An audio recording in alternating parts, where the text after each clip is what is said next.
महागणाधिपतये नमः। शुक्लांबरधरं विष्णुं द्विवर्णं चतुर्भुजं प्रसन्नवदनं ध्यायेत् सर्वविघ्नोपशान्तये। वागर्धाविव वागर्धापतिपत्तये जगतापितरौ वन्दे पार्वती परमेश्वरौ। शान्ताकारं दिगजयनं पद्मनाभं सुरेशं विश्वाकारं गगनसदृशं मेघवर्णं शुभाङ्गं लक्ष्मीकान्तं कमलनयनं योगिहृद्यानगम्यं वन्दे विष्णुं भवभयहरं सर्वलोकैकनाथं। ఎస్ఆర్ క్రియేషన్స్ ప్రేక్షక మహాశయుడికి కార్తీక మాస శుభాశిస్సులు. కార్తీక పురాణ శ్రవణంలో భాగంగా 21వ అధ్యాయంలో మనము పురంజయుడు ఏ విధంగా కూడా మరలా తిరిగి స్వామివారి యొక్క మహత్యాన్ని తెలుసుకొని ఆ దురాచారాన్ని విడిచిపెట్టి సన్మార్గంలో నడవడానికి ఎలాగైతే ప్రయత్నం చేశాడో దాని గురించి తెలుసుకున్నాం. ఈ 22వ అధ్యాయంలో వచ్చినప్పటికే మరలా ఈ అత్రి మహర్షి పురంజయుడికి సంబంధించినటువంటి విషయాన్ని కూడా తెలియజేస్తూ ఉన్నాడు. ఓ అగస్త్య మహర్షి, ఈ పురంజయుడు అనేటువంటి ఆయన ఈ కార్తీక మాసంలో ఉన్నటువంటి ఈ కృతికా నక్షత్రమున ఆ స్వామివారిని కూడా విశేషమైనటువంటి షోడశోపచారంతో పూజించడం జరిగింది. ఈ షోడశోపచారాలతో ఎప్పుడైతే కూడా పూజించాడో చక్కగా కూడా దేవునికి ఆ విష్ణువాలయంలోకి వెళ్ళి స్వామివారి పూజ చేద్దాము అని మనసులో ఎప్పుడైతే సంకల్పం చేసుకుని స్వామివారికి షోడశోపచారాలు పూజ చేసుకుని తిరిగి వస్తూ ఉండగా ఒక ముసలి బ్రాహ్మణ వేషం తీసుకుని ఓ రాజా ఆగవయ్యా, ఎవరా ఏమిటా అని అది, ఓ రాజా నువ్వు కంగారు పడవాకయ్యా, నీ రాజ్యం మరలా తిరిగి నీ చేతిలోకి వస్తుంది అని చెప్పేసి నువ్వు ఈ యుద్ధంలో విజయం సాధిస్తావు అని చెప్పేసి ఆ ముసలి బ్రాహ్మణ వేషంలో ఉన్నటువంటి ఆయన అంతర్ధానమైపోయి కనిపించలేదు. ఇక్కడ మనం తెలుసుకోవాల్సింది ఏమిటి అంటే భగవంతుడు ఏ రూపంలో అయినా కూడా భక్తుల్ని కూడా పరీక్షించడానికి వస్తాడు. ఏ రూపంలో వచ్చినా కూడా మనము అందుకనే కూడా పెద్దలు చెబుతూ ఉంటారు, వినదగు ఎవరు చెప్పిన వినంతన వేగపడక వివరింపదగు. ఎవరు చెప్పిన ఇటువంటి మాట అయినా ముందు మొట్టమొదటిగా వినటం అనేది నేర్చుకోవాలి. విన్న తర్వాత దానిలో ఏది మంచి ఏది చెడు అనేది తెలుసుకోవాలి. ఇక్కడ ఈ ముసలాయన చెప్పాడు కదా అనుకొని పురంజయుడు కూడా పెడచెవిని పెట్టుకోలేదు. ఆయన చెప్పినటువంటి మాటను శ్రద్ధగా ఆలకించాడు. మళ్ళా వెళ్ళిన తర్వాత కొంచెం దూరం వెళ్ళి వెనక్కి తిరిగి చూసేప్పటికీ ఆ ముసలి బ్రాహ్మణుడు కనిపించింది. ఓహో, ఇదంతా కూడా శ్రీహరి యొక్క లీలా విలాసం కదా అని భావించాడు. ఇది వాస్తవమైనటువంటి విషయం. అందుకని శ్రీహరి భక్త సులుభుడు. అందుకని భక్తుడు ఎక్కడైతే బాధపడుతూ ఉంటే ఆ శ్రీహరి వెంటనే కూడా అక్కడ ప్రత్యక్షమయ్యి ఆ భక్తుడిని కాపాడుతూ ఉంటాడు. దానికి అనేక రకాలైన ఉదాహరణ మనము తెలుసుకుని ఉంటాం. అలాగనే కూడా దానికి సంబంధించినటువంటి వాటిలో భగవంతుని విష్ణుమూర్తిని గనక నమ్ముకొని మనం ఏదైతే ఒక పని చేశామో అంటే దానిలో తిరుగులేనటువంటి విజయాన్ని పొందుతాము.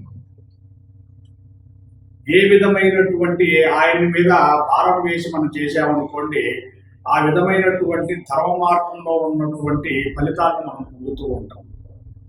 ఆయన యొక్క అనుగ్రహము లేకుండా ఆగ్రహానికి గురయ్యాము అనుకోండి, ధర్మం అనేటువంటిది కాస్త కూడా అధర్మంగా ఉంటుంది. అలాగనే కూడా పాము తాడై కలుస్తూ ఉంటుంది. అందుకని దైవానుగ్రహం అనేది ఉండాలి. దైవానుగ్రహం లేదనుకోండి మనం ఏ పని చేయలేము. దానికి ఒక ఉదాహరణే ప్రహ్లాదుడు. ప్రహ్లాదుడు అనేటువంటి ఆయన వాళ్ళ నాన్నగారు ఏ విధంగా ప్రహ్లాదుని బాధ పెట్టాడో మనందరికీ తెలిసిందే. సంపుటకు విషాన్ని ఇచ్చాడు. నారాయణ అనుకుంటూ కూడా విష్ణుమూర్తిని కూడా ప్రార్థిస్తూ ఆ విషయాన్ని తాగితే అవి చక్కనైనటువంటి అమృతంలాగా అయిపోయింది. ఏనుగులతో తొక్కించాడు. నారాయణ అనుకుంటూ విష్ణుమూర్తిని కూడా ధ్యానించాడు. అవన్నీ కూడా పూలపాన్పులాగా అయిపోయింది. అనేక రకాలైనటువంటి బాధలు కలిగించాడు. అవన్నీ కూడా ఆయనకి ఇలాంటి కూడా బాధగా అనిపించకుండా ఆ దైవనామ స్మరణతోటి ప్రహ్లాదుడు ఏ విధంగా ఉన్నాడో దాని గురించి మనందరికీ తెలిసిన కథలు. అట్లాగనే ఇక్కడ కూడా పురంజయుడు అనేటువంటి ఆయన ఎప్పుడైతే కూడా శ్రీహరి యొక్క నామస్మరణ చేసుకుంటూ ఈ విధంగా కూడా నాట్యము చేసి చక్కని నాట్యాన్ని ప్రదర్శించి ఆ శ్రీహరి యొక్క మనస్సుకి హత్తుకుపోయే విధంగా కూడా ఈయన షోడశోపచారాలు పూజ చేశాడు. ఆయన సాక్షాత్తు ముసలి బ్రాహ్మణి వేషం వేసుకుని వచ్చాడు. అందుకనే విష్ణుమూర్తికి బ్రాహ్మణుడు అంటే ప్రీతికరం.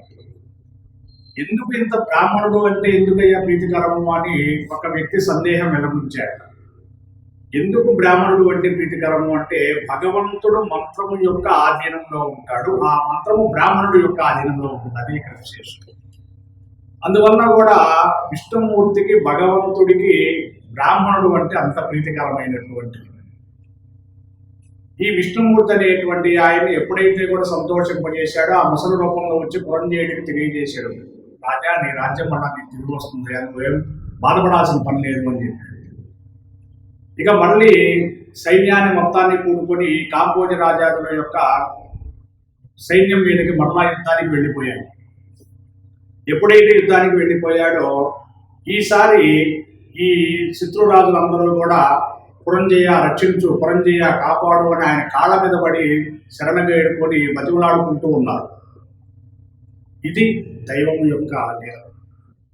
ఆ శ్రీహరి అనేటువంటి ఆయన వెంట ఉండి ఆయనకి చక్రాన ఆయుధాన్ని కూడా ప్రవేశింపజేసి ఇచ్చాడు. కాబట్టి ఆ శ్రీహరి యొక్క లీలలతోటి ఈ విధంగా పురంజయుడు అనేటువంటి ఆయన శత్రురాజుల మీద మరలా విజయం సాధించి తన యొక్క రాజ్యాన్ని మరలా తిరిగి స్వాధీనం చేసుకోవడం జరిగింది. ఈ స్వాధీనం చేసుకున్న తర్వాత మరలా ఈ పురంజయుడు అనేటువంటి వాడు ఆనాటి నుండి కూడా మరలా చనిపోయేంత వరకు కూడా మార్గాన్ని ధర్మ మార్గంలోనే ఉన్నాడు, కానీ చెడు మార్గంలోకి వెళ్ళదా. ఇక్కడ గమనించాల్సింది అది. ఎందుకు అంటే చెడు మార్గంలో వెళ్ళటం వల్ల ఎలాంటి బాధలు పడ్డాడో వాటన్నిటిని అనుభవించాడు. కాబట్టి మరలా తిరిగి ధర్మ మార్గాన్ని ఆచరించి ధర్మాచరణని మొదలుపెట్టాడు. కాబట్టి ఆ ధర్మాచరణతోటే జీవితాంతం కూడా ఈయన జీవించడం జరిగింది.